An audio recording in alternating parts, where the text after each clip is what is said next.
And here we go. We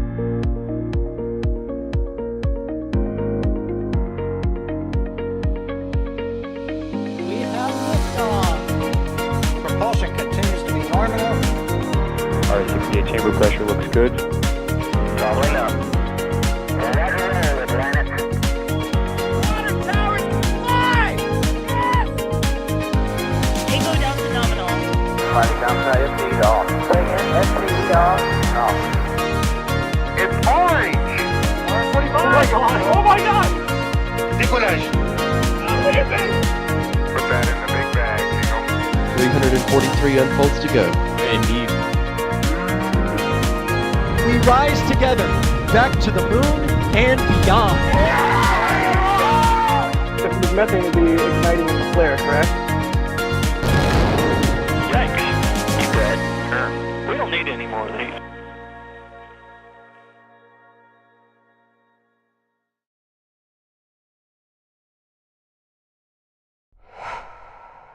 Welcome in, everybody, to another NSF stream of Falcon 9 sitting at Space Launch Complex 40 at Cape Canaveral Space Force Station. You are looking at Starlink 6-67 mission on the pad, ready to go. I'm Gene Rowley for NSF, going to be hosting today, and I've got a motley crew of people joining me for this launch. It's going to be a fun day. First off, the one and only Ryan Caton. Ryan, how are you today? It's looking pretty nice. A little bit of heat haze is coming through, but we've got a clear view of the pad. It's not horrifically foggy like Vandenberg is, because East Coast to West Coast, let's get that in at the top of the stream. But yeah, it's looking good. And for what is come kind of a rarity these days, Starlink is targeting one of the earlier T0s. It's the late morning coming up on the early afternoon in Florida. We're never live at these times of days for Starlink, so it is quite pleasurable to see a launch in the daylight for once. Yeah, I was going to mention that later, but thanks for bringing that up. Most of these Starlink launches are in the middle of the night these days, so it is nice to see one in daylight. And speaking of daylight, it looks like the weather is really, really good, and we've got our folks out in the field. D Wise is in the field. D, how are you today? You know, it is a wonderful day here. It's odd to be here when it's bright in the morning, not 2 a.m. in the morning, but it is a lovely change. We've got a great view of the pad, bright blue skies, just a few clouds in here. It's always a great day when there's a rocket on the pad. It is. I absolutely agree. Every day is a great day for a rocket launch when there's a rocket launch. This rocket, this booster, 1090, it's on its fourth mission, and we'll talk about that a little bit later. It's carrying 28 Starlink V2 mini satellites into low Earth orbit. Of course, a Shortfall of Gravitas is out there in the Atlantic somewhere, as well as Doug to get the fairings. As you see, pushing all the buttons in the background, producing today's stream is the one and only Jay Keegan, who threatened me that he was going to say something on stream, but he won't because no one will understand what he says. He can laugh in the back channel, but it's an inside joke. We are about 55 minutes from the T0 time. Now they did have they've got a window for this one, so we'll see what happens. But like we said earlier, the weather looks much nicer than some of the other Falcon 9 launches I've done recently. But yeah, it looks really, really good. So lots of Starlinks going up today, and they've been launching lots and lots of Starlinks. We're all looking to Starbase for the Starship launch here coming up in several days. They've been working toward that, but we still have to bring you the coverage of these launches. And we love every time a rocket goes up and they catch the booster or they land the booster, and rocket nerd stuff. Where are you listening from? All of you guys on YouTube, thank you guys for joining us. All the normal names are popping up in chat. If you have a question, be sure to send it at NASA Space Flight, and we will get to as many of them as we can. They're already starting to stack up, so get your questions in. If you have a question about Falcon 9, if you have a question about the Space Coast, if you have a question for any one of us about Starlink, or we could even talk about Starbase and Starship, but we want to be focused on the Starlink 6-67 6-7 mission. I see some of the chats coming in. Shiloh, thank you. That was my nickname. Gene the Dancing Machine was my nickname in elementary school. So appreciate that. Thanks for taking me back. And then Wilbo coming in right at the top of the stream with a super chat, smashing I guess that's for you, Ryan, right? Is that a thing they say in England? It's smashing. It's a smashing day for a rocket launch. Sort of. Depends Sort where of? you are, I suppose. Yeah. We don't use smashing in America. We say other words. Yes. Oh, wait. We'll get to that one, Ethereal Swordsman. I'll get to that question in a minute. So this booster, Ryan, let's talk about this booster. This is a relatively young booster in the fleet, right? A rarity these days. This is going to be B-1090's 4th mission. And that's basically brand new in Falcon 9 terms. So prior to this mission, it hasn't launched a Starlink mission before.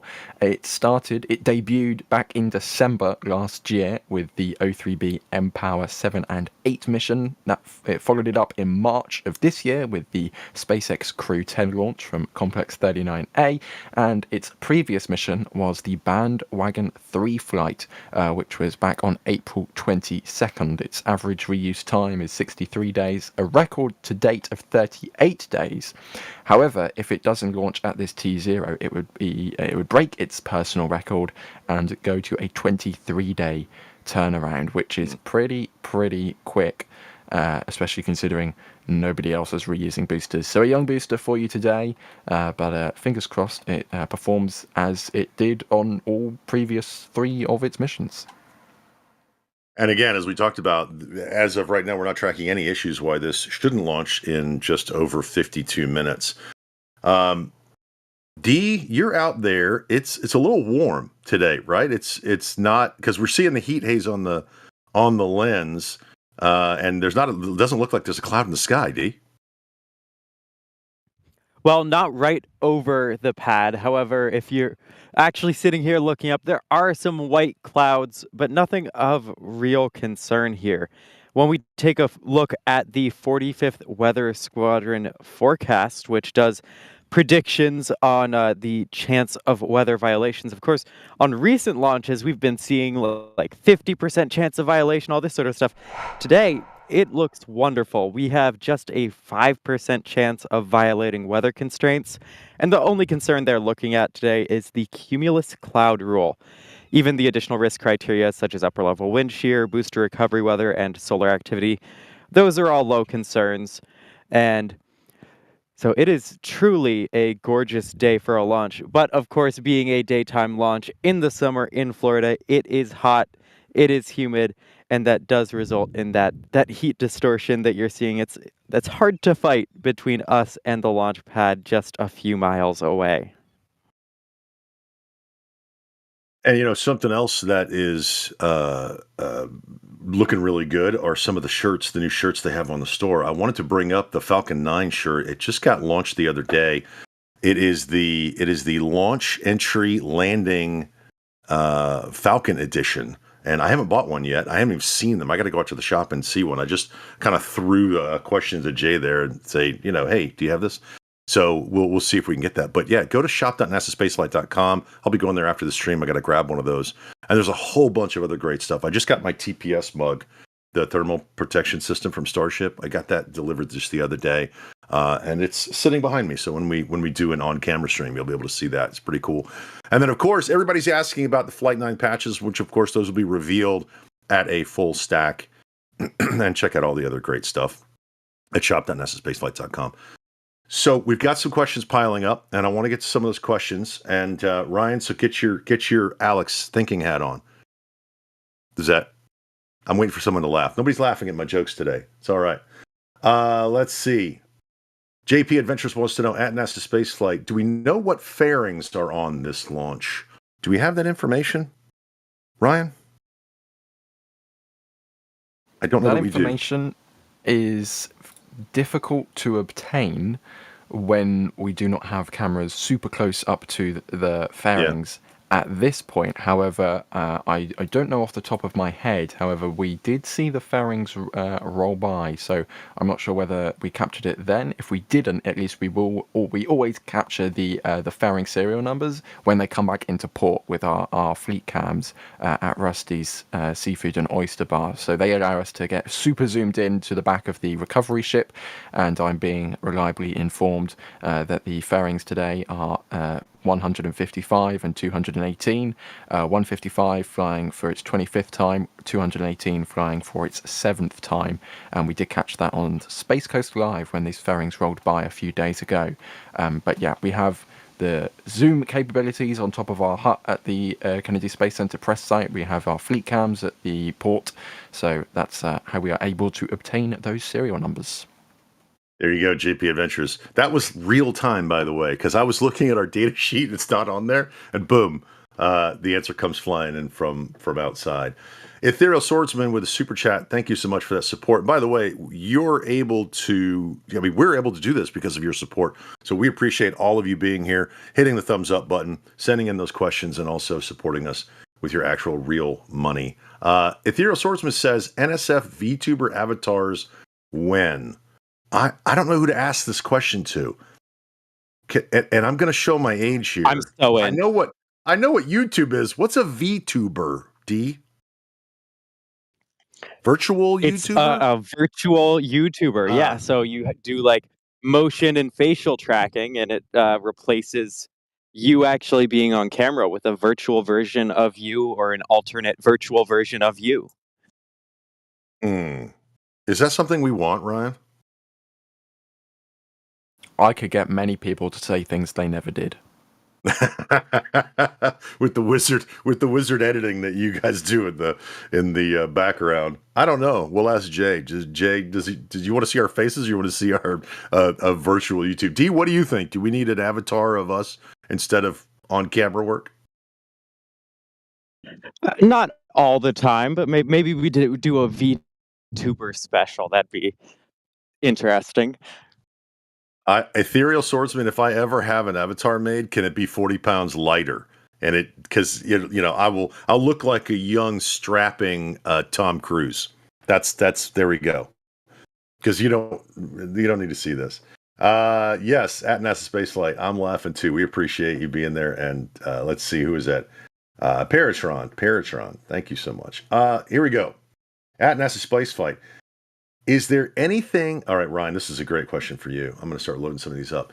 Is there anything that Falcon 9 can do that Starship won't be able to do? AKA, when they eventually retire it, like massive upgrades and so on, the Falcon 9. What do you think? I kind of know the answer. I want to see where you go with it. I think I've asked Alex this and maybe Adrian this many times, but what do you think? Is there anything that the Falcon 9 can do? I know the easy answer. That Starship can't. Launch Dragon. I think that's the obvious answer, because obviously Falcon 9 is designed for mounting things onto the top. Starship is designed for mounting things inside, right? So Starship is the upper stage. Falcon 9 has the ability to mount payloads on top, right? So I think that's the obvious answer. The other thing is that, Starship is so big, I'm not sure whether you'd even want to attempt to dock it to the International Space Station, but there you go. So Dragon is probably the obvious answer with that one. In terms of raw mass capabilities, Starship obviously intends to far exceed what Falcon can ever dream of doing. But it's also going to be interesting to see how the actual composition of Falcon 9 missions, what types they are, evolves over time, because Falcon 9 is a very trusted, reliable workhorse launch vehicle, right? And for your super secret, super sensitive, super important Department of Defense missions, I'm not sure whether you'll want to be throwing them onto a Starship launch anytime soon until it is a proven, reliable launch vehicle to the degree that Falcon 9 and Falcon Heavy are, right? So I think Falcon 9's actual launches, Starlink may predominantly be launching on a Starship because you can launch much bigger satellites, launch much more frequently, and launch much more of them. However, when you want to make sure that you definitely have that reliability, that you'll definitely make it into orbit, Falcon 9 might still be the answer for those sorts of missions. I also think that there's no real one-size-fits-all answer to mass to orbit. Sometimes, it really depends on what you need.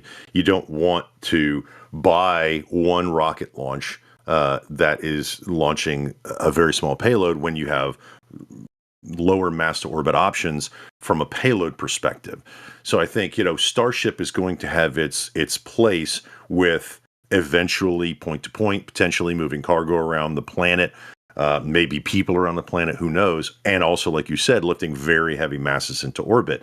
But there's still going to be the Electron need. There's still going to be the Falcon 9 need. There's still going to be these smaller launch providers that are lifting. I don't need to buy a Starship launch for a CubeSat. I mean, it doesn't make sense. So I think the one size fits all doesn't make. That's not the answer. And that's why you see these other launch providers coming in with their solutions, trying to get into that market and then build from there. I think there's always going to be a need.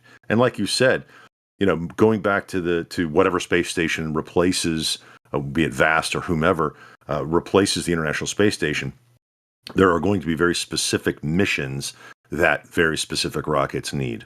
So I just wanted to add that to your answer. I think your answer is exactly right. Great question, by the way. Going back, Ethereal Swordsman, super chatting again. Wow, thank you. Wait, I was joking. You were joking about the virtual to the VTuber thing. Thank you. I'm glad you were joking. We like what we do, but it would be fun to see. I don't want to call it a talking head. I don't know. I always think Max Headroom, again, showing my age, of somebody out there trying to do what we do, but with AI, the technology is so good. We could all be replaced, couldn't we, Ryan? I hope not. Let's see. So right now we're about 42 minutes from the initial T0, and are they starting to chill the lines at this point, or does that start about 30 minutes out? Do we have the timeline, Jake? Can we bring the timeline up and look at where we're going to be at about 40 minutes? And Ryan, why don't you run us through this timeline for the next 10 or 15 minutes? Yeah. So we're going to be seeing. I don't mean talk for 10 or 15 minutes. I mean just what's going to happen in the next 15 minutes. Yeah.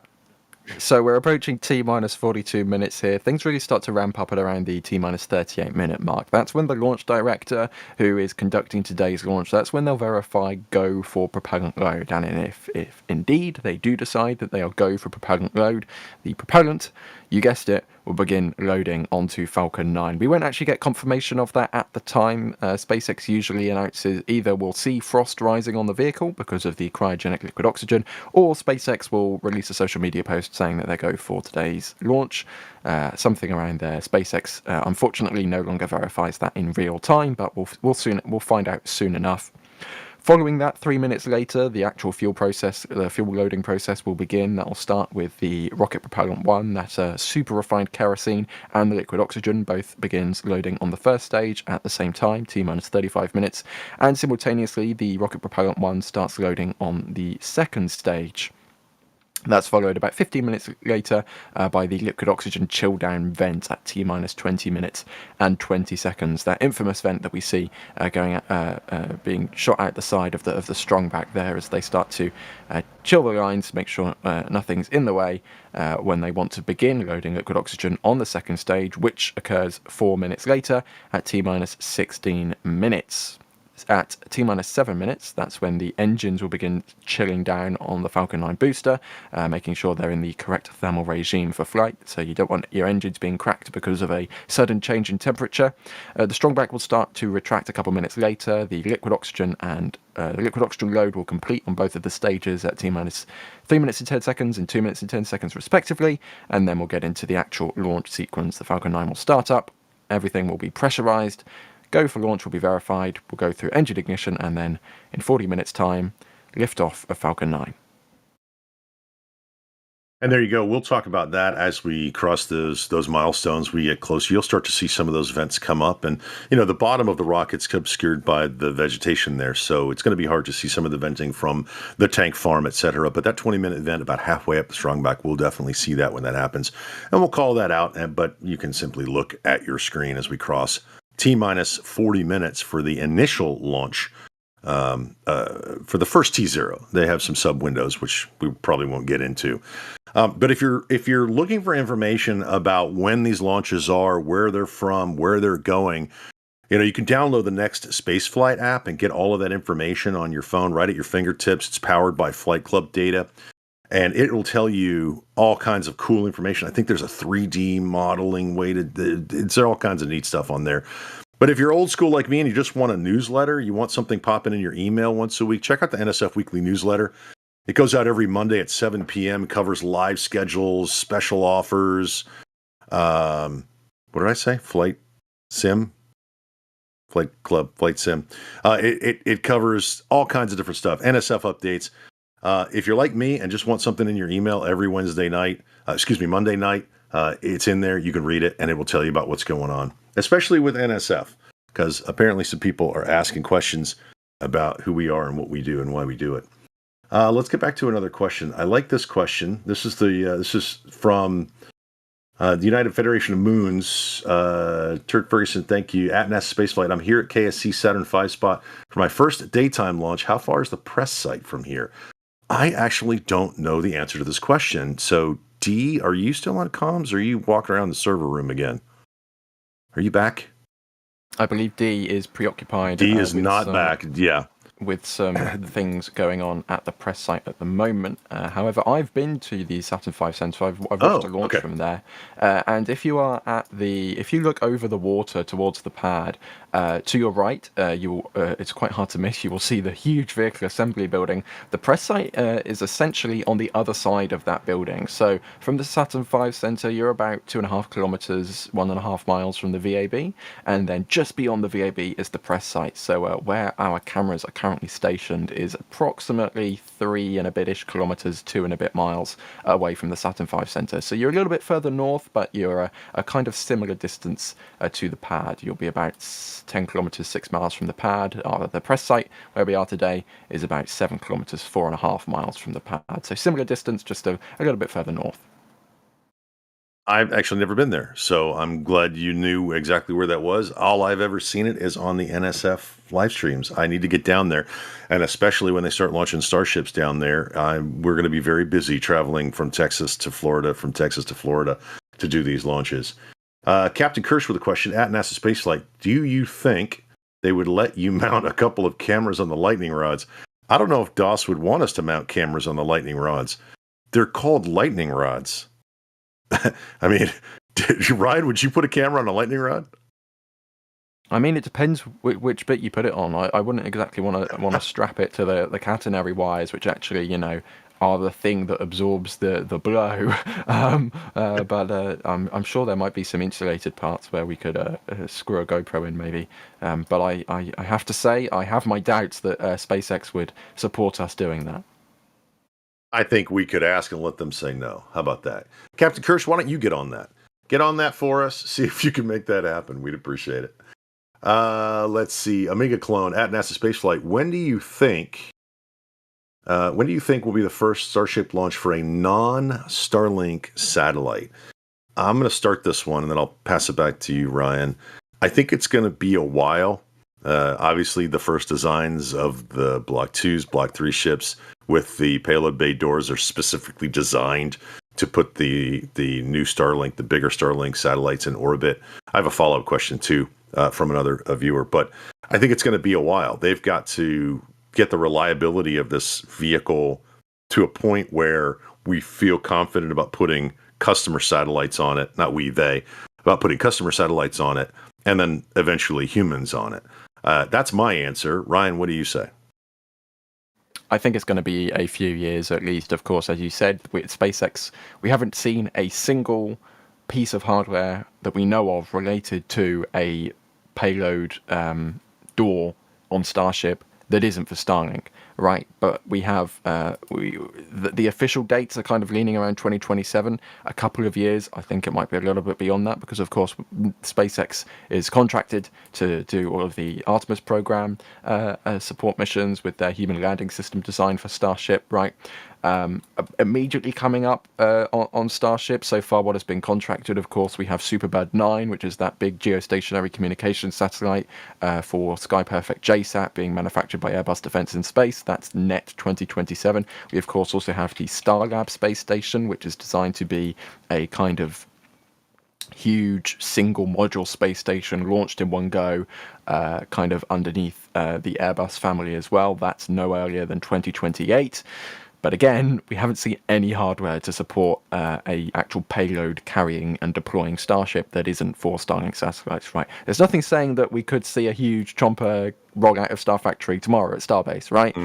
But I think that would be unlikely, and I think we're a few years away at least, especially considering where we are in the program right now. And we're seeing some weird stuff rolling out of the production facility that we have no idea what it's for. We can all sit back and speculate, but we know with the Artemis contracts and the milestones that they have to accomplish along the way with the on-orbit fuel transfer, et cetera, et cetera. So we're going to start to see some of those strange things. And like you said, a chomper could roll out tomorrow. We have no idea what they're building inside that thing. And we just sit and watch Starbase Live like everybody else, and we'll see what happens. It's an exciting time to be alive. Now we should be seeing I think we're in the prop load timeline now, just at T minus 33 minutes. But because of the heat haze, it's going to be difficult to see, and also the vegetation at the bottom of the rocket. But at this point in the timeline, if they are on track, they should be loading some propellant. Here comes that timeline again. Launch director verifies go for prop load. That was about 4.5 minutes ago. So right now we should see stage 1, the RP1 loading beginning. But again, with the heat haze, the distance, the vegetation, it's going to be hard to see. So as soon as anybody sees frost on the booster, call that out. Pictures and cards. So, you know, when Jay pulls up the cards in the upper right-hand corner, everybody, actually, Martin wanted to say, hey, when is this going to happen? We've been talking about this for a while. I'm actually calling out the production staff right now, kind of pushing them in front of the bus, because I've kind of been making a big deal of it the last couple of times. Yeah. Oh no, Jay, he says, can you bring up Ryan's card again, Jay, just for giggles? Bring that one up, because Martin wants to know when Jay is going to get a picture in his card, because Jay doesn't have a picture in his card either. And neither does Gene. I don't know, chat. What do you guys think? He's feverishly in the background, like, I got to put a picture up. Do you want a picture up, Jay? You don't want a picture? Martin, we'll see what we can do. It's all in fun. We're just a bunch of space nerds, and we're friends. We joke about stuff like that. Let's see. Okay, here's a great question, Ryan. Let's do this one from Severin Fisher at NASA Spaceflight. Why don't they just add landing legs to Dragon and land it on a ground pad or directly onto a recovery vessel with the Super Dracos? Now, I'm going to open this question and I'm going to hand it to you. That was the initial plan, right, Ryan? The initial plan was to propulsively land Dragon, if memory serves. It was definitely one of the early concepts, but I think it just comes down to the point where parachutes are tried and tested, and splashdown is tried and tested, and coming back with the Super Dracos, that's an entirely new propulsive landing technique that not only do you have to actually get working, like, you know, physically getting that working would be a huge challenge. And let's remember, this kind of proposal came out around the time when propulsive landing with Falcon was still kind of getting laughed at a little bit, you know? And then you've also got to crew rate it, which is a whole other thing, right? That would be a huge undertaking. And let's also remember that the commercial crew program, you know, Crew Dragon, was years behind schedule. Don't get me wrong, they still beat Boeing, their competitor in the commercial crew program, but the first crewed flight was 2020, and I think it was originally supposed to be like 2017, 2018 or something, right? So it was years behind schedule already. So I think going with the parachutes in the end was probably the more wise and cost-effective solution. Even though, doing a propulsive landing of Dragon, you could take it straight back to the Kennedy Space Center. The parachute landings have been working fine so far, and I don't really see any kind of bottleneck in the turnaround flow, because it takes them a while to turn around the Dragons anyway, and there's no way the majority of that is transporting the Dragon back to Hawthorne. The majority of that is going through checking systems, refurbishing, making sure it's fit to fly again. So I think the parachutes are doing a fine job. Yeah, I agree. Also, we might get some back channel information here because I'm about to ask this question. So Alex is getting his science fingers ready to type. The Super Dracos are hypergolic, and it's right. So can you control those like you can a hot gas thruster or some other type of engine? You can't throttle those. As soon as it goes, and that's why they use them for the escape system instead of a propulsively landed system. I could be wrong on that, but I'm going to find out in the back channel in probably about 20 seconds. But I think they're hypergolic, and that's why they do a lot of the sniff tests when the Dragon comes back. They want to make sure nothing's leaking, and then yes, it is hypergolic. But my question is, can you throttle that? Can you turn it on and off, or is it just a go? It is full send. As soon as you open those tanks, it is going. Or can it be throttled up and down? Because when you come down to land, you want to slowly reduce that velocity and then touch down, rather than just turning it on, turning it off, turning it on, turning it off. So, is that, Ryan? Is that condensation through the heat haze at the bottom of that booster? Is that what we see? It's very difficult to tell at the moment, but as we get closer to T0, that should become a little bit more apparent in there. So yeah, but it's very difficult to tell. Again, this is a relatively new booster. It's only been flown 3 times before, so the soot level isn't going to be incredibly high. It's a light grey compared to a deep black, as we've gotten used to with these 20+ flight boosters. So it's kind of difficult to tell, especially considering today's weather conditions. But these poorer conditions is just for viewing, right? These Falcon 9 doesn't need to see where it's going. It's all computer driven, so this kind of thing isn't a concern for launch. It's just more of an annoyance with our camera views, however odd miles away we were. Ethereal Swordsman coming back with another super chat. Okay, but New Shepard propulsively lands its capsule, sorta. And Soyuz, sorta. I'm going to emphasize the sorta, Swordsman, because they still come under parachutes, and I think that little burst at the very end softens the eventual knock at the end. I used to jump out of airplanes with the military and with the Army, and one of the things we used to say is the bump at the end. It's really fun jumping out of an airplane and flying around in a parachute, except for the bump at the end. I would love to have had a system where it would slow us down like even more before we hit the ground. I don't know if I'd call that propulsively landing, but I get what you're saying. Let's see. Dr. Holly. Hey, Dr. Holly is in chat and is apparently wearing the Falcon 9 shirt. If you don't know Dr. Holly, you should. If you're an NSF viewer, Dr. Holly does a lot of great work with kids around STEM, science, technology, engineering, and math, and is a great friend of everyone here at NSF. Dr. Holly, thanks for being here. Okay. Magnum at I'd NASA also Space mention Flight. on that point from Ethereal Swordsman just a moment ago. SpaceX is just because SpaceX doesn't propulsively land Crew Dragon in the sense, it can also sorta do propulsive landings because it's being SpaceX has said publicly they can propulsively land Dragon if they needed to. If they lose their parachutes, at a press conference last year, SpaceX's Bill Gerstenmaier said that Dragon now has the capability to use the Super Dracos, quote, at the very end for a, quote, tolerable landing for the crew. Presumably that's a landing that, keeps the spacecraft intact, probably not to refly, and also keeps the crew alive. So Dragon has that capability. They just don't want to use it. Yeah, which makes sense. That would be an emergency situation. That's what the Super Dracos are for. They're for emergency situations for the launch escape system, but in the event that they have a parachute malfunction, I mean, you don't want a space craft, a capsule like that hitting the ground, hitting the water, even coming in, because you want it to slow down at least. And that would be something to see. That would be an interesting test. Elon, I know you're watching. Can we do a test of that, please? Because we all kind of want to see that. Because that would be awesome to watch. There we go. Now you can actually see at the bottom of the booster the frost building up. It's on these sooty used Falcon 9s. You can start to see that. And by the way, I just want to say in chat, Dr. Holly said we got the attention of her class. So hello, everybody. Ryan, say hello to everybody in her class. Hello, everybody. Hello, everybody in Dr. Holly's class. So now that frost line has risen quite significantly, it's above the bushes, so it's easier to see with the heat haze.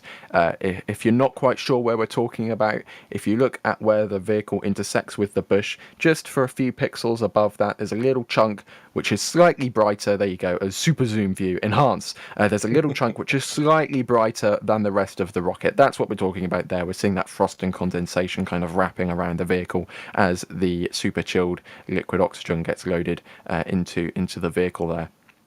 And that is essentially the temperature of the propellant is so cold that it causes the liquid, or rather the water in the atmosphere, to freeze onto that aluminium skin of Falcon 9, which is why we see frost on the outside of the rocket.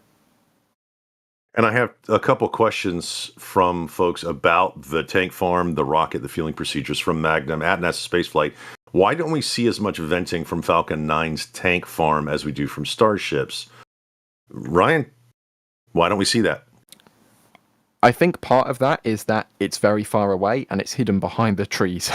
So we can't actually see the tank farm from any of our positions here. But the tank farm, trust me, is rather expansive at Complex 40. It has all of the capabilities that it needs for Falcon 9 support there. But of course, we can't see any venting coming from the tanks because we can't see the tanks. I think that's probably the easiest way to answer that question. And I would also point out that this is RP1 and LOX. This is not methane and LOX, because we don't want RP1 venting, right? Did I say that right? Alex, tell me if I said that wrong. Did I say that wrong? You got that the right way around, yeah. So unlike Starship, only half of the propellants on this vehicle are cryogenic. RP1 is super cooled, but it's not cryogenic, right? Cryogenic is a specific term, which means a specific thing. So any liquid oxygen is in that cryogenic state, which basically means that in order to be in a liquid form, it has to be super, super, super cold. I forgot the temperature off the top of my head. I'm going to very discreetly now quickly Google it.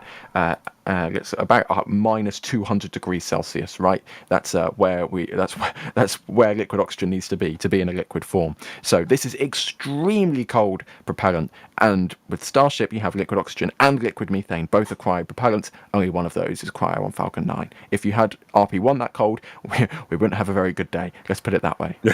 And RP1, for those that don't know, I guess it's a souped up rocket propellant one, but it's basically kerosene. Right, it's they burn it, and we're zooming in here on. Look at this shot. I've never seen this shot. Yeah, so we're zooming into the liquid oxygen side of the tank farm here at Slick 40. So you can see it's much smaller than the the Starship liquid oxygen side of the Starship farm. But again, Falcon 9, much smaller vehicle, and it only uses liquid oxygen. It doesn't have any liquid methane. So this is plenty for what SpaceX needs to do. And then the second question came in from Kent at NASA Spaceflight. Does the engine chill start slow and ramp up, or is it just basically a constant speed? I don't know the answer to that question. Ryan, do you know? I'm not 100% sure with that either, but I think it would be logical to, the point of the engine chill is to get the engines ready for that colder temperature, and to get it into the thermal regime it will need to be in to accept those temperatured propellants. So it would make sense to ease it in a bit, because the whole reason of the engine chill, you don't want to shock your engines because that's bad for the materials that the engine is composed of, right? So I think it would make sense to ease those materials into those temperatures in order to make sure that you don't damage them. There you go. Keep those questions coming in at NASA Spaceflight. Every time I do one of these launches, I learn something new. And I think Alex was actually telling me in the back channel I did something good for a change, because I'm usually asking the questions because I don't know the answer to these questions either. So thank you for sending those questions in at NASA Spaceflight. All right, so let's give a real quick recap as we're coming up to that to T minus 20 minutes for that first T0 time. This is booster 1090 on its fourth flight. It is going to low Earth orbit. I think there was a question about that. Standard trajectory. Do we have a trajectory? Creative Bytes wants to know, is this a standard trajectory for Falcon 9? I believe it is. This is going to be the exact same flight profile that we've seen before. And as I say that, we can see that T minus 20 minute, 20 second vent starting to spool up from the strong back. This is the liquid oxygen chill down. This is completely normal. We've seen it hundreds of times before, but there you go. Always good to see that vent going because it is yet another indication that Falcon 9 is on track for a launch in 20 minutes time, as I say it there. So again, still no official confirmation from SpaceX they're actually going for launch, but these are pretty good indications that they indeed are. Of course, you can always watch the NSS stream because we bring you the most up-to-date information that we can as we can. I love you. We're ready to commercial mode. I love it. That's pretty. Your delivery is so awesome. Alex and I usually, I'm screaming, Alex is screaming. You're just like, and that's the 20-minute vent that we all see at 20 minutes and 20 seconds. So keep it up. I love it. What was I going to say? Oh, I was going to talk about the booster again, and we're looking at Space Launch Complex 40 at Cape Canaveral Space Force Station, for those of you just joining us. A Shortfall of Gravitas is what this booster is hopefully going to be landing on here in just a little bit. And then Doug is going to be picking up the two fairings that we talked about earlier. And to answer your question, yes, this is southeast passing northeast of the Bahamas. So to answer the previous question, I believe this is a normal trajectory going to about a 43-degree inclination orbit. And that vent is really going, and you can definitely see the frost on the booster. Keep the questions coming in at NASA Spaceflight. Let's see. Here's a good one. I will say the atmospheric conditions today are really helping to create that kind of puffy vent there. It's not being blown too far away. It's just kind of gently flowing out of the strong back and hanging in the air a bit. It's not even getting beyond the lightning towers there. So nice atmospheric conditions for vent viewing today. At NASA Spaceflight, since the RP-1 tank shares a common dome with the LOX tank, are any measures taken to keep the RP-1 from getting too cold? Since we're talking about RP-1, et cetera, et cetera.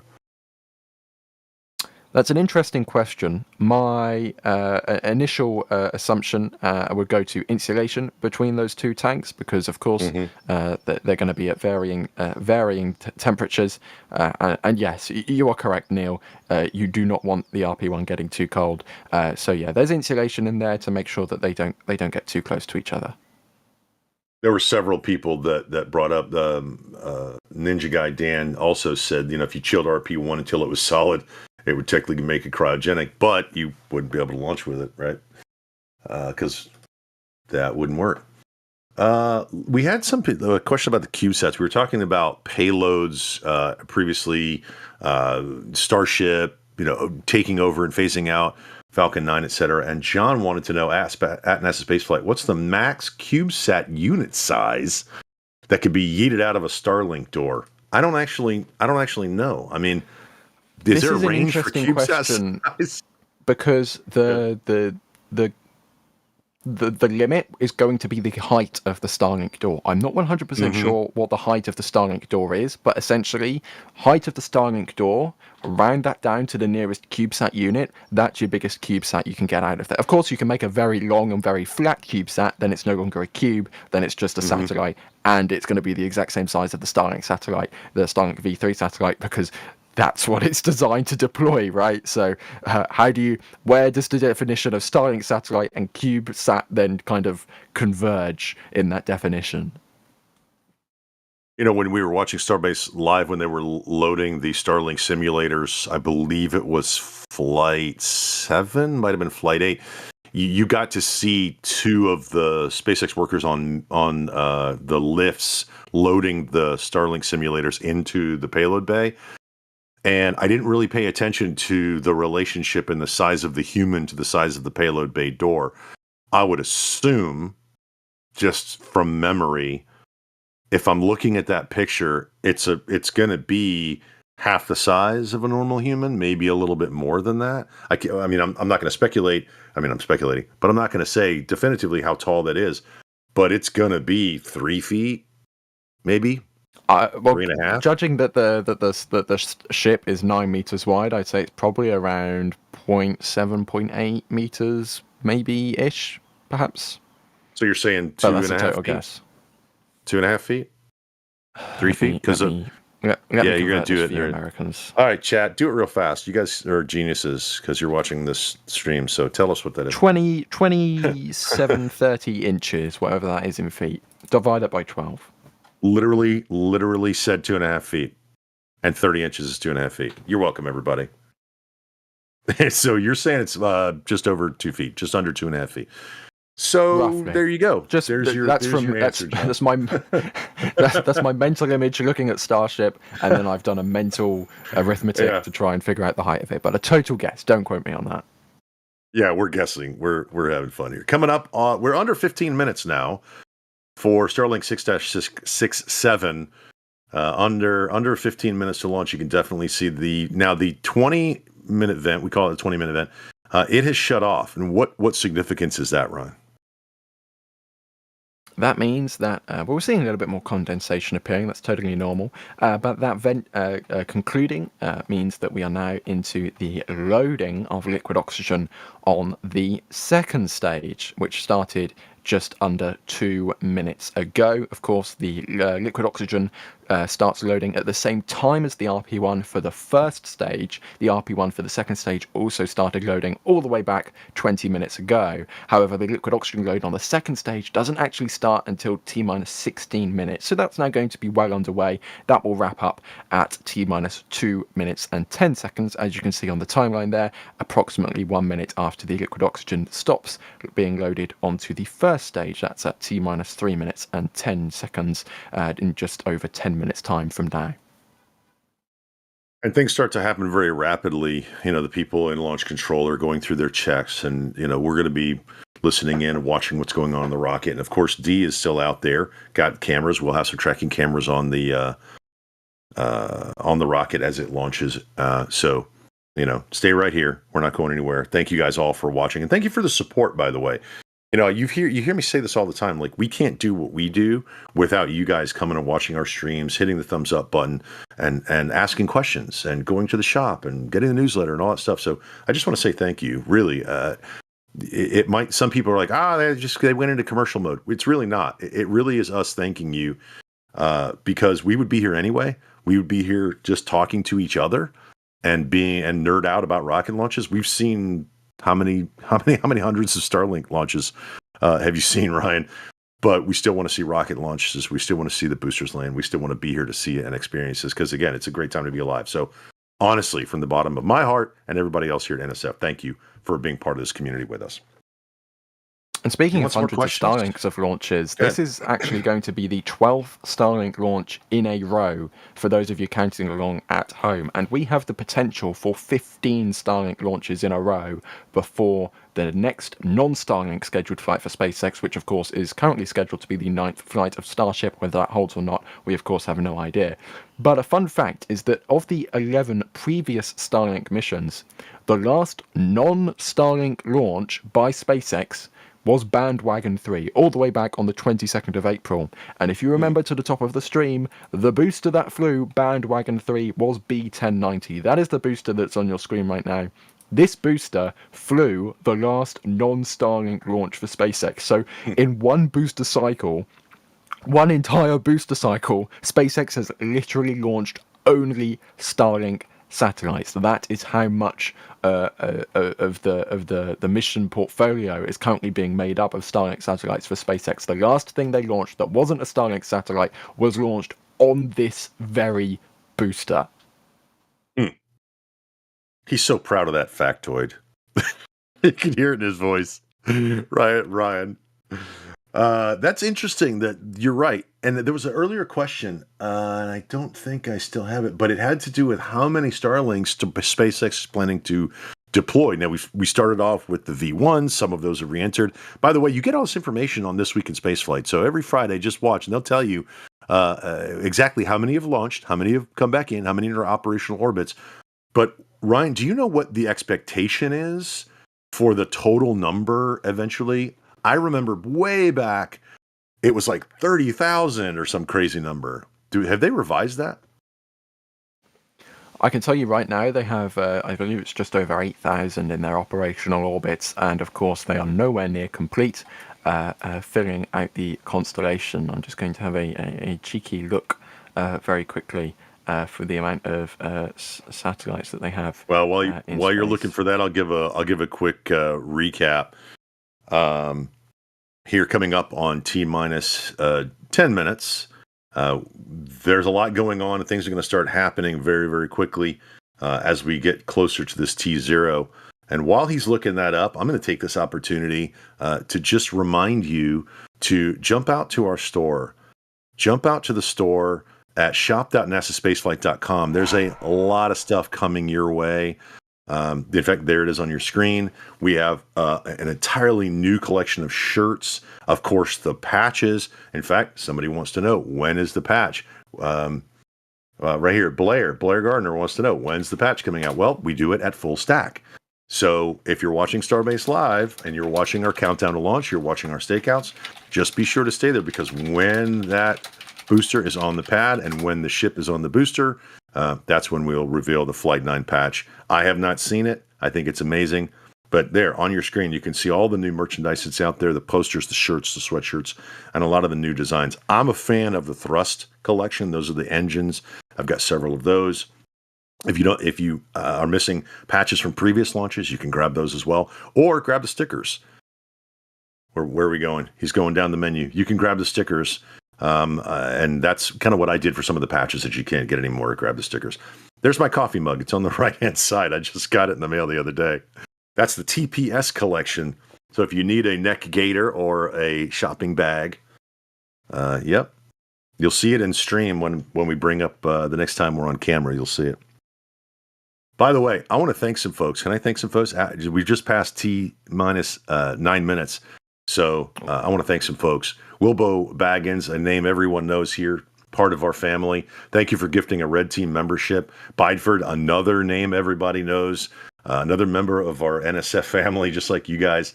Thank you for gifting 5 Red Team memberships. And by the way, if you receive that, be sure to say thank you. This is really generous of these folks to gift these Red Team memberships so that other people in the community can join us and get those updates and here on YouTube and everywhere else.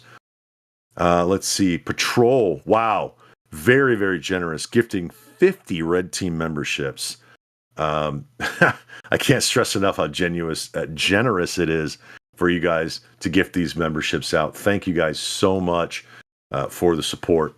And here on a Falcon 9 launch, you've probably been here with us 50, 60 times maybe, and you're still supporting NSF and what we do.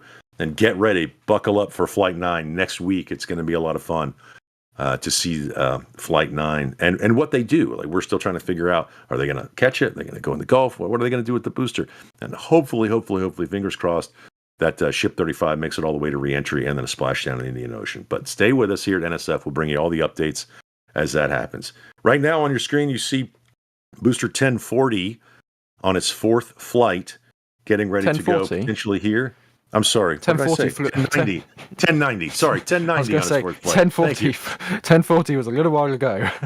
Sorry, thank you for correcting me. 1090 on its 4th flight for Starlink mission 6-670. And Ryan, did you get that information that you were looking up? I did get some numbers. These are from 2023, so take these with a little bit of a pinch of salt, but the latest numbers I've been able to find is 12,000 satellites for the first generation. We're about, 3-ish quarters of the way through that, with possible dreams of going up and beyond 30,000 satellites. But of course, this constellation is designed to be consistently replenished. These Starlink satellites, a number of them are re-entering on a regular basis, but that's the entire point of the constellation, right? So they'll be gently replenished as time goes on and as those satellites re-enter as well. So they're going to be launching more satellites than will actually be in operation because of that kind of replenishment cycle that's built into the constellation.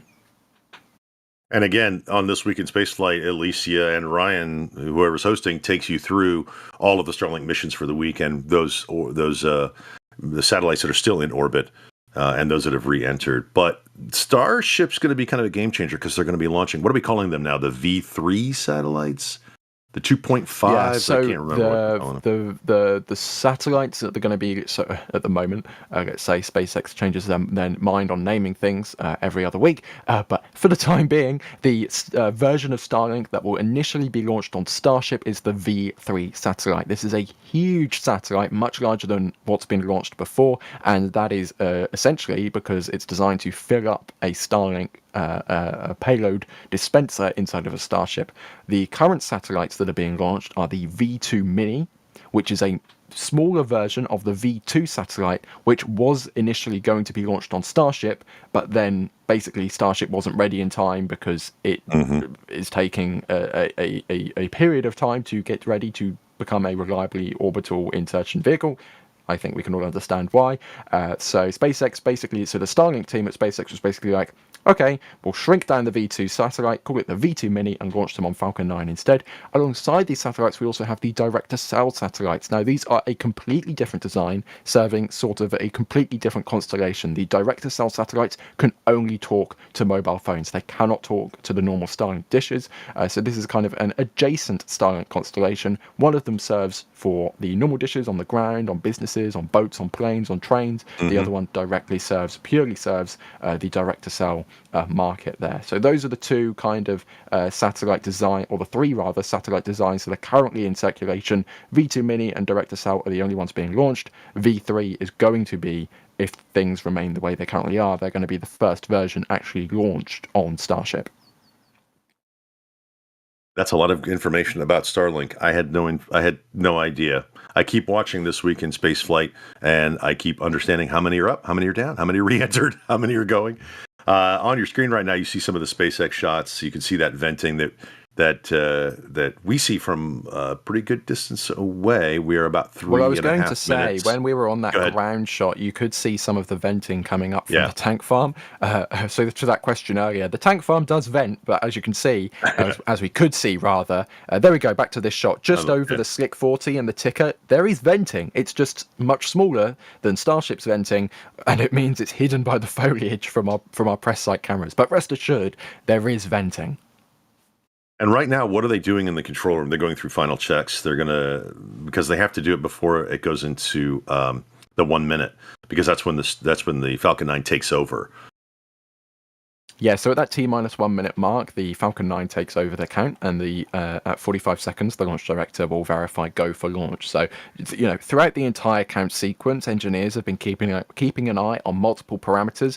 I believe they also have some help from computers as well, because after all, Falcon 9, it flies automated. There's not someone back in Hawthorne with a joystick flying the vehicle, right?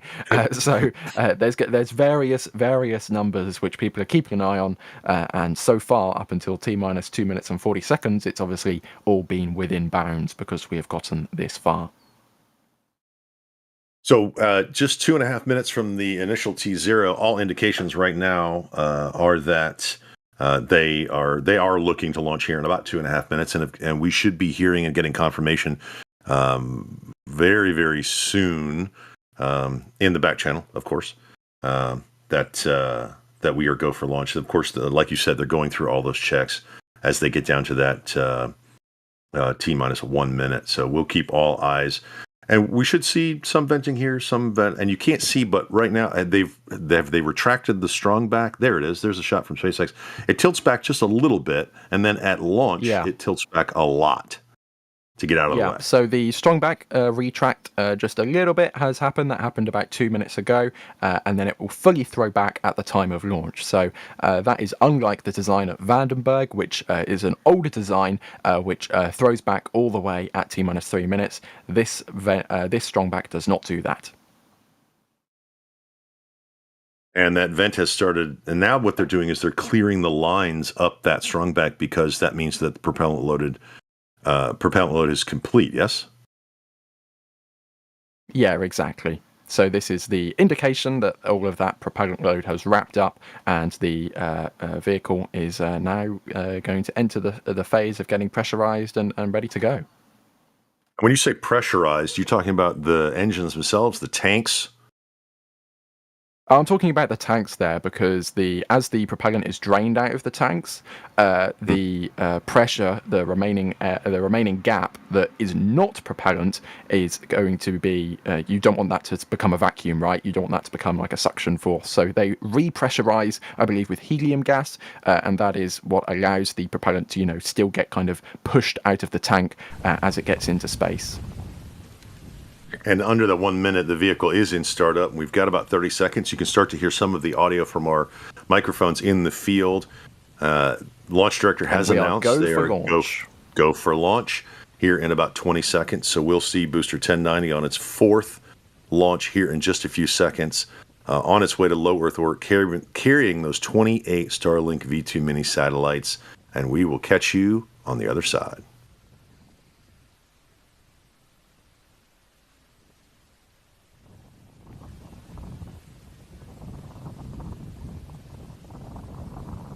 There's ignition, and there she goes.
Oh, I'm sitting here talking on mute.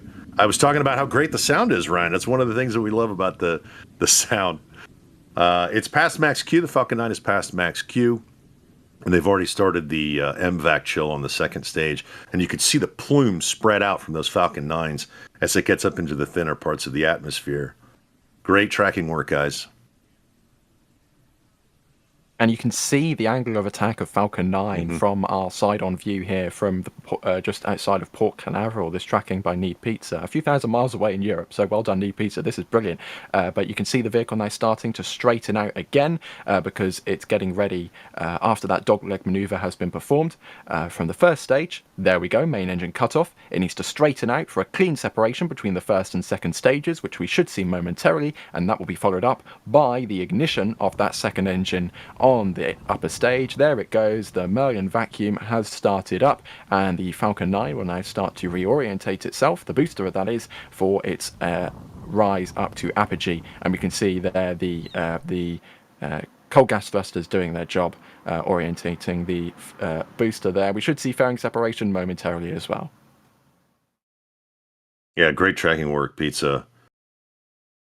Able to catch that, and again, you'll see the two little white dots come off of the little white dot on the right is your second stage. The one puffing on the left just about make out the fairings there being separated from the second stage. Did they really? Yeah, you can just see it glinting in the sun. And this is SpaceX's shot. Look at the satellites. Oh, look at that. There goes the fairing. Whee! I love it when they post the camera shots of the fairing coming back into the atmosphere. How it like orients itself, and then the parachute deploys and lands in the ocean, and then they go out there and Doug, the name of their ship, Doug. You have to say it like that, Doug. You can't just say it normally. It picks up those fairings.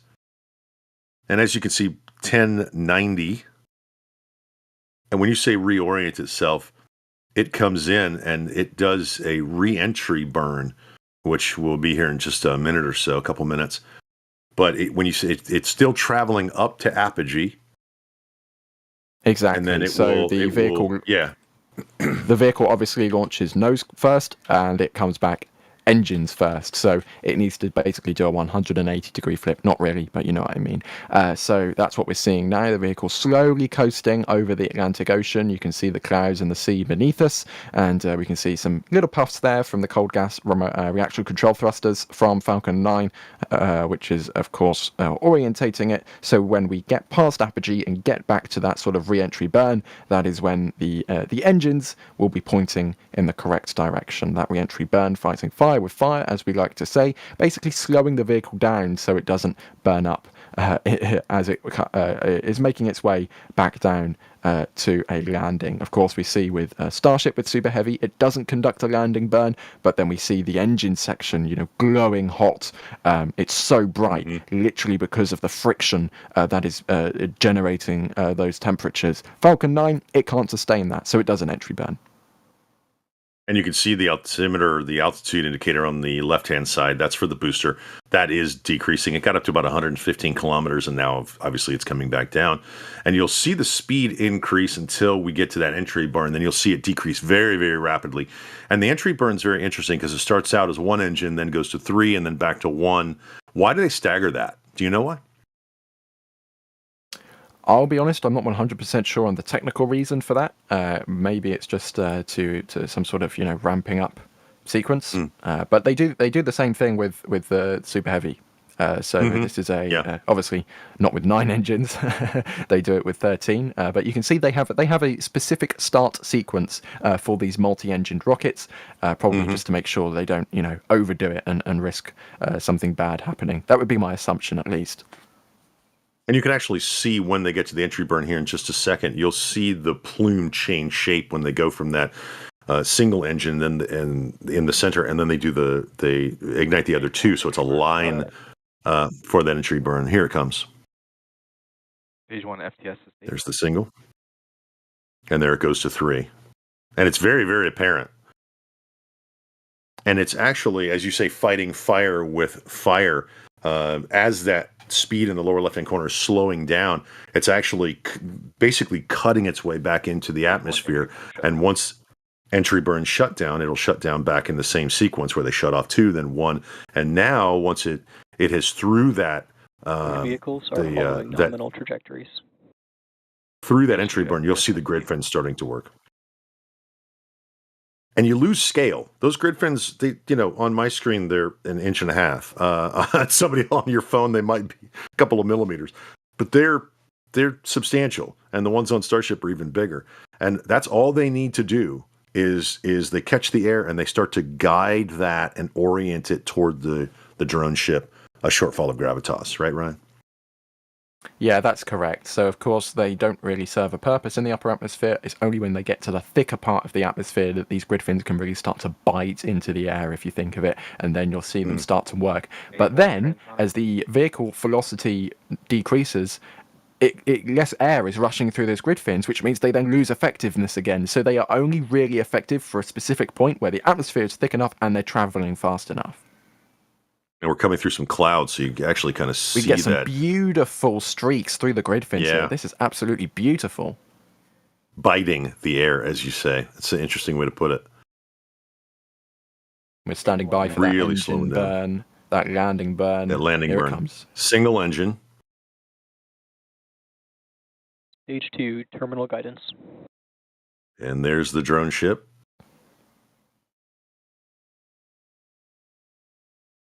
Stage 1 landing leg deploy. This looks like it's going to be bang on. Yep. It never gets old. It never gets old. Touchdown at booster 1090.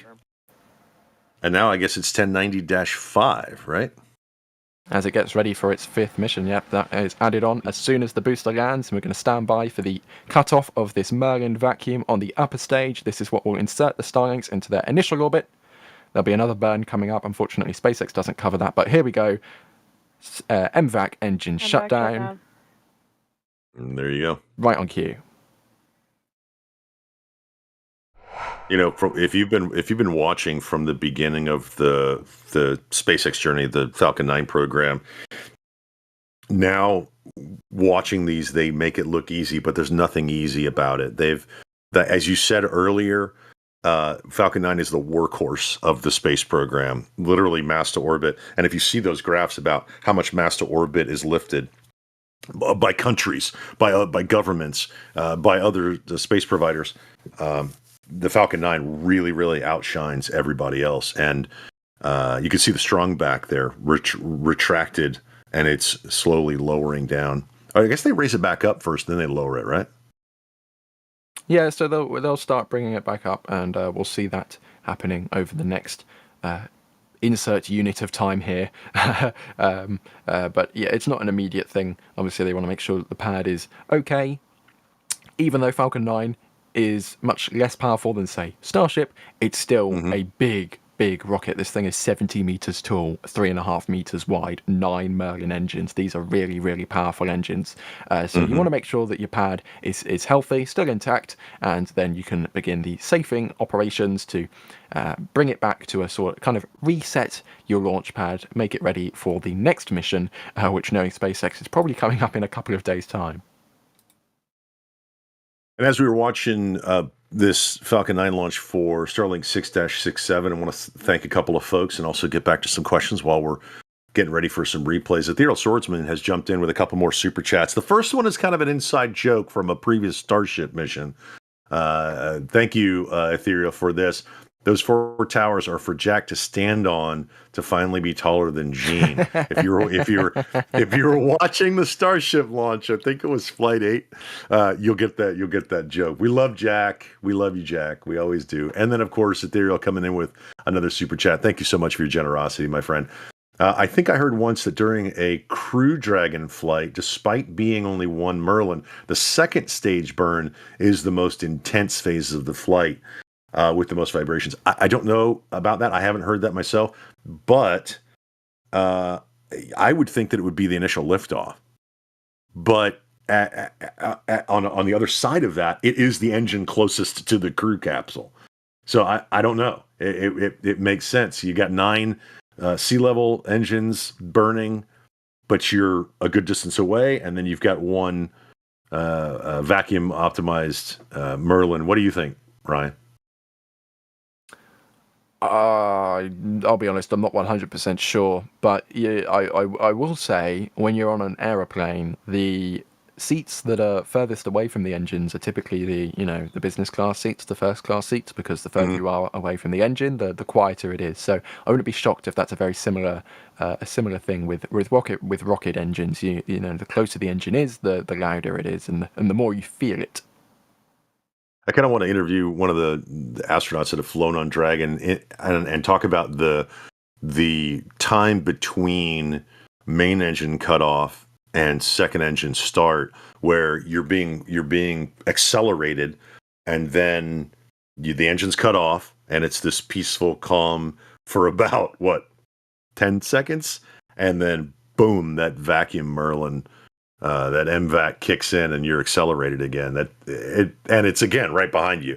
It's like you trunk interstage engine, like boom, we're off. Phil comes in. Of course, we have the interview that I conducted with the Fram 2 crew just after they got home, just over a month ago. So, and in that interview, if I recall correctly, Chun Wang, the mission commander, actually said that the actual launch experience was similar to the kind of takeoff experience you'd have on a commercial airliner. Of course, you're in a spacecraft, you're going vertical, and you're wearing a spacesuit. But in terms of it wasn't a crazy G-force that they were feeling. So that's obviously something to be considered. Where can people find that, Ryan?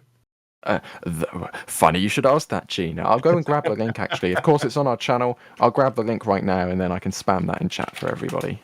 There you go. Yeah, go watch the interview. You'll get a lot of interesting information. And again, Fram 2 was actually very, very cool. Polar mission. That was fun to watch.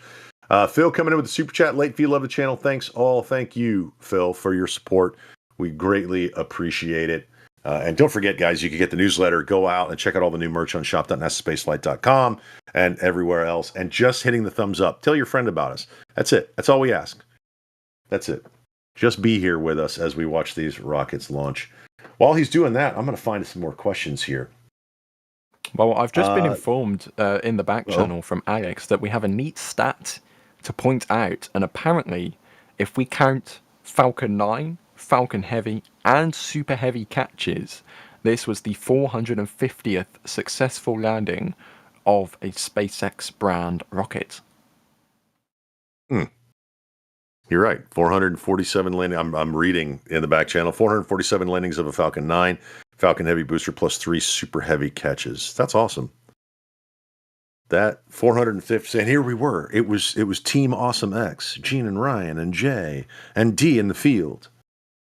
Where were you? All right, Ryan. Here's a good one. Let's say I am Juriver wants to know at NASA Spaceflight when first Florida Starship launch. Go ahead. Give me your predictions. Well, I think SpaceX said in their update with the previous flight that they want to launch by the end of the year from Florida with Starship. I think that's probably a little bit on the tight side. Maybe that's a little bit of Elon time. I think 2026, the first half of 2026, is definitely realistic. If you want to be pessimistic, maybe the second half of 2026. But personally, first half of 2026 is where my bets currently lie. I'm hoping for. Did we ever get D back on comms or no? I don't. I'll ask D if when they think Starship. They're at Florida, so they're watching the pad right Hello. now. Hello. What do you think? When first Starship launch from Florida? I say it like I'm a New Yorker. I think Ryan pretty much nailed it. Like, optimistically, end of the year is pushing it, but beginning of next year, I could see that happening, and I can't wait for that day because it will be a very different view compared to what's happening in Texas, and I cannot wait for that launch experience. Well, I want to come and experience it as well. I have not seen a launch from Florida. I've seen several from Texas, but I'm a lot closer to Florida. So one of these days, D, I'll be coming down, hanging out with Max and Julia, watching a launch with you guys. It's going to be a ton of fun. I would love to see a Starship launch, Juriver, from Florida this year, but I agree with my colleagues here. SpaceX and Elon time is a thing, and I think that's very, very ambitious for 2025, but we'll see. We'll see how fast they can get the flame trench. I did the thing. I said it. How fast they can get that thing built and ready to go. And then, of course, they've got to start transporting and or building. They've got a gigabay to build. They got a lot of infrastructure. So there's a lot of work to be done in Florida. Okay. We have got some replays of this amazing launch for Starship 6-67. Here we go. This is from the press site on the left-hand side of your screen. I think you meant Starlink. Did I say Starship? We might have been talking about Starship a bit too much for the last few minutes there. Star everything. But yeah, beautiful press skies site. here. Barely a cloud in the sky. Or maybe that one. A little wider shot. That one cloud right there. Yeah, that was for you. Jay did that one for you.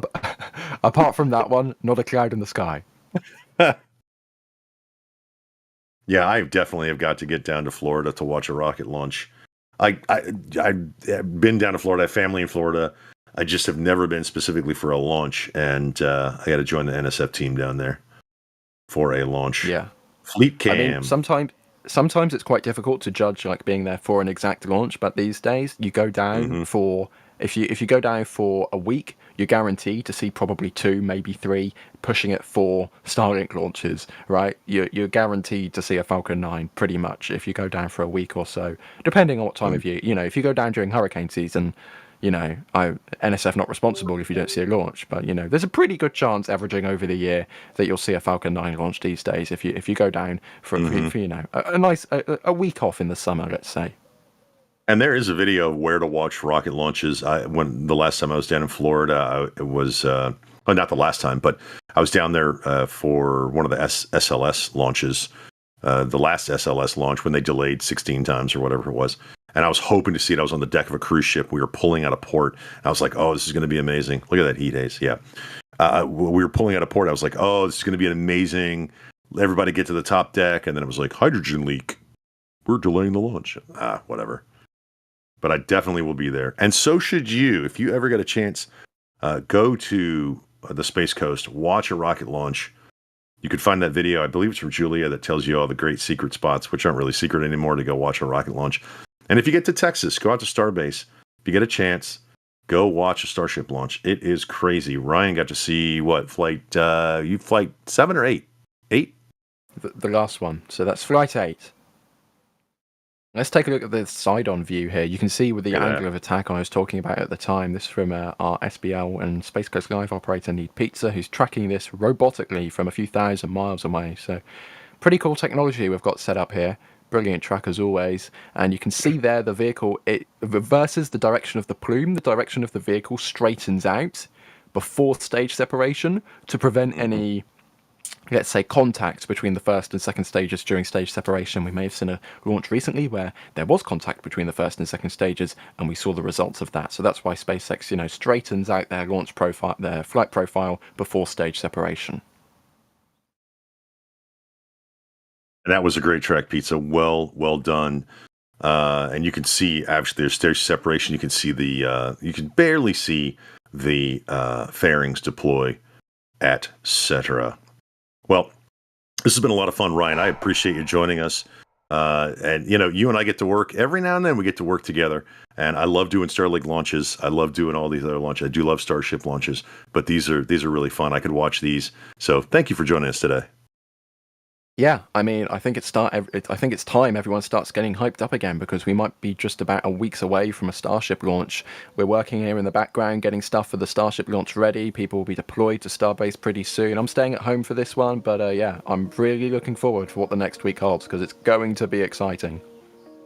And of course, D in the field with the camera work. D, we appreciate everything you do.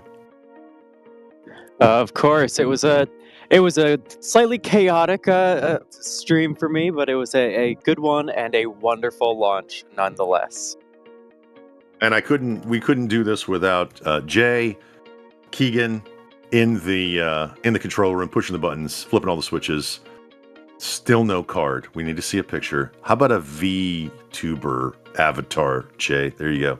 And by the way, speaking of that, thank you for joining us here on YouTube. You can join us on Popular Science Channel on X. Hey, I got a picture. That's me. Also, all of our other socials. Join us on X. Join us on Blue Sky. Join us on YouTube. Join us everywhere. Instagram, Facebook. I hang out mostly on Facebook, so today's been a lot of fun. I appreciate all of you being here. That was a great launch. We'll catch you in the next end. Remember, dream big and keep your eyes on the stars. We'll see you later.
And here we go. We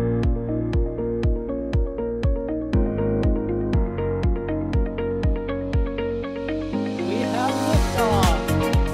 Propulsion continues to be normal. chamber pressure looks good. Following up.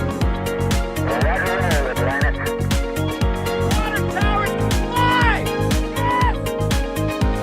Tango down to nominal.